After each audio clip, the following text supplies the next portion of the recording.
Judges chapter 19. In those days, when there was no king in Israel, a Levite staying in a remote part of the hill country of Ephraim acquired a woman from Bethlehem in Judah as his concubine. But she was unfaithful to him, and left him for her father's house in Bethlehem in Judah. She was there for 4 months. Then her husband got up and followed her to speak kindly to her and bring her back. He had his servant with him and a pair of donkeys, so she brought him to her father's house. And when the girl's father saw him, he gladly welcomed him. His father-in-law, the girl's father, detained him, and he stayed with them for 3 days. They ate, drank, and spent the nights there. On the 4th day, they got up early in the morning and prepared to go, but the girl's father said to the son-in-law, "Have something to eat to keep your strength up, and then you can go." So they sat down together, and the two of them ate and drank together. Then the girl's father said to the man, "Please agree to stay overnight and enjoy yourself." The man got up to go, but his father-in-law persuaded him. So he stayed and spent the night there.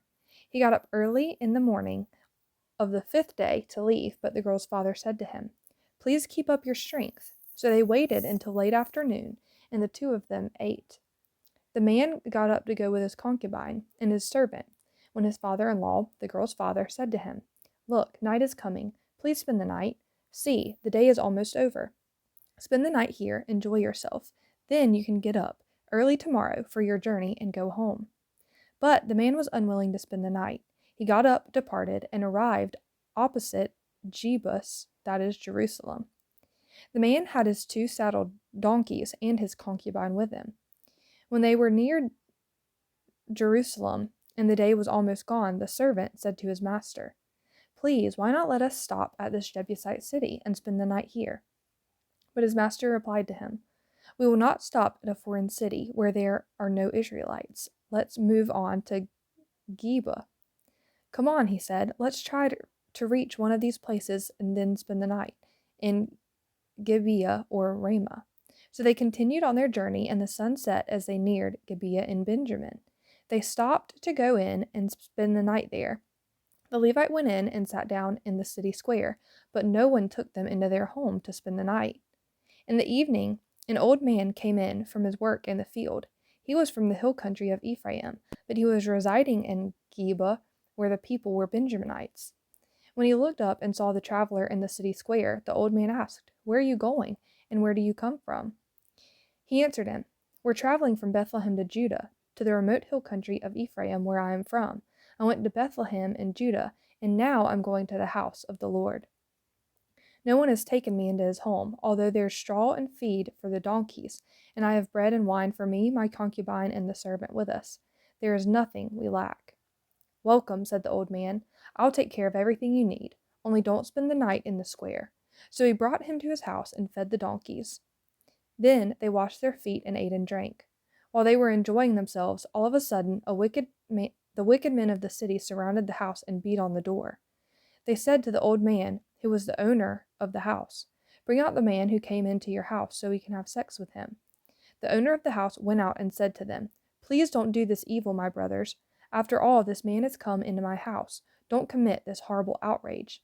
Here, let me bring out my virgin daughter and the man's concubine now. Abuse them and do whatever you want to them, but don't commit this outrageous thing against this man."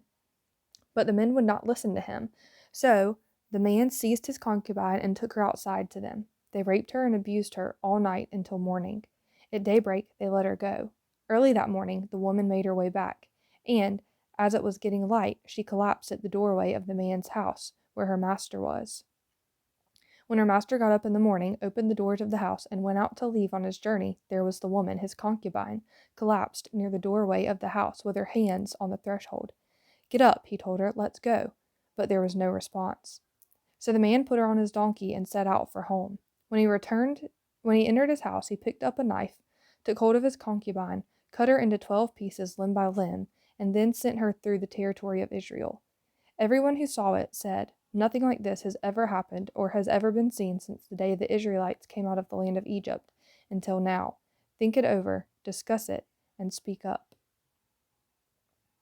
Chapter 20. All the Israelites from Dan to Beersheba and from the land of Gilead came out, and the community assembled as one body before the Lord at Mizpah. The leaders of all the people and of all the tribes of Israel presented themselves in the assembly of God's people, 400,000 armed foot soldiers. The Benjaminites heard that the Israelites had gone up to Mizpah. The Israelites asked, "Tell us, how did this evil act happen?" The Levite, the husband of the murdered woman, answered, "I went to Gibeah in Benjamin with my concubine to spend the night. The citizens came to attack me and surrounded the house at night. They intended to kill me, but they raped my concubine and she died. Then I took my concubine and cut her in pieces and sent her through Israel's territory, because they have committed a wicked outrage in Israel. Look, all of you are Israelites. Give your judgment and verdict here and now." Then all the people stood united and said, "None of us will go to his tent or return to his house. Now this is what we will do to Gibeah. We will attack it. By lot we will take 10 men out of every 100 from all the tribes of Israel, and 100 out of every 1,000, and 1,000 out of every 10,000, to get provisions for the troops when they go to Gibeah in Benjamin, to punish them for all the outrage they committed in Israel." So all the men of Israel gathered, united against the city. Then the tribes of Israel sent men through the tribe of Benjamin, saying, "What is this evil act that has happened among you? Hand over the wicked men in Gibeah, so we can put them to death and purge the evil from Israel." But the Benjaminites would not listen to their fellow Israelites. Instead, the Benjaminites gathered together from their cities to Gibeah to go out and fight against the Israelites. On that day, the Benjaminites mobilized 26,000 armed men from their cities, besides 700 fit young men rallied by the inhabitants of Gibeah. There were 700 fit young men who were left-handed among all these troops. All could sling a stone at a hair and not miss. The Israelites, apart from Benjamin, mobilized 400,000 armed men, every one an experienced warrior. They set out, went to Bethlehem, and inquired of God. The Israelites asked, "Who is to go first to fight for us against the Benjaminites?" And the Lord answered, "Judah will be first." In the morning, the Israelites set out and camped near Gibeah. The men of Israel went out to fight against Benjamin and took their battle positions against Gibeah. The Benjaminites came out of Gibeah and slaughtered 22,000 men of Israel on the field that day. But the Israelite troops rallied and again took their battle positions in the same place where they had positioned themselves on the first day. They went up, wept before the Lord until evening, and inquired of him, "Should we again attack our brothers, the Benjaminites?" And the Lord answered, "Fight against them." On the second day the Israelites advanced against the Benjaminites. That same day the Benjaminites came out from Gibeah to meet them and slaughtered an additional 18,000 Israelites on the field. All were armed. The whole Israelite army went to Bethel, where they wept and sat before the Lord. They fasted that day until evening and offered burnt offerings and fellowship offerings to the Lord. Then the Israelites inquired of the Lord. In those days the ark of the covenant of God was there, and Phinehas, son of Eleazar, son of Aaron, was serving before it. The Israelites asked, "Should we again fight against our brothers, the Benjaminites, or should we stop?" The Lord answered, "Fight, because I will hand them over to you tomorrow." So Israel set up an ambush around Gibeah. On the third day, the Israelites fought against the Benjaminites and took their battle positions against Gibeah as before. Then the Benjaminites came out against the troops and were drawn away from the city. They began to attack the troops before killing about 30 men of Israel on the highways, one of which goes up to Bethel and the other to Gibeah through the open country. The Benjaminites said, "We are defeating them as before." But the Israelites said, "Flee, and draw them away from the city to the highways." So all the men of Israel got up from their places and took their battle positions at Baal Tamar, while the Israelites in ambush charged out of their places west of Geba. Then 10,000 fit young men, all from Israel, made a frontal assault against Gibeah, and the battle was fierce, but the Benjaminites did not know that disaster was about to strike them. The Lord defeated Benjamin in the presence of Israel, and on that day the Israelites slaughtered 25,100 men of Benjamin. All were armed. Then the Benjaminites realized they had been defeated. The men of Israel had retreated before Benjamin because they were confident in the ambush they had set against Gibeah. The men in ambush had rushed quickly against Gibeah. They advanced and put the whole city to the sword. The men of Israel had a prearranged signal with the men in ambush. When they set up a great cloud of smoke from the city, the men of Israel would return to the battle. When Benjamin had begun to strike them down, killing about 30 men of Israel, they said, "They're defeated before us, just as they were in the first battle." But when the column of smoke began to go up from the city, Benjamin looked behind them, and the whole city was going up in smoke. Then the men of Israel returned to the men of Benjamin, were terrified, and the men of Benjamin were terrified when they realized that disaster had struck them. They retreated before the men of Israel toward the wilderness, but the battle overtook them, and those who came out of the city slaughtered those between them. They surrounded the Benjaminites, pursued them, and easily overtook them near Gibeah toward the east. There were 18,000 men who died from Benjamin. All were warriors. Then Benjamin turned and fled toward the wilderness to Rimmon Rock, and Israel killed 5,000 men on the highways.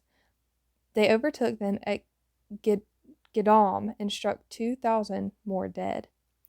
All the Benjaminites who died that day were 25,000 armed men. All were warriors, but 600 men escaped into the wilderness to Rimmon Rock and stayed there 4 months. The men of Israel turned back against the other Benjaminites and killed them with their swords, the entire city, the animals, and everything that remained. They also burned all the cities that remained. Chapter 21. The men of Israel had sworn an oath at Mizpah, "None of us will give his daughter to a Benjaminite in marriage." So the people went to Bethel and sat there before God until evening. They wept loudly and bitterly and cried out, "Why, Lord God of Israel, has it occurred that one tribe is missing in Israel today?" The next day the people got up early, built an altar there, and offered burnt offerings and fellowship offerings. The Israelites asked, "Who of all the tribes of Israel didn't come to the Lord with the assembly?"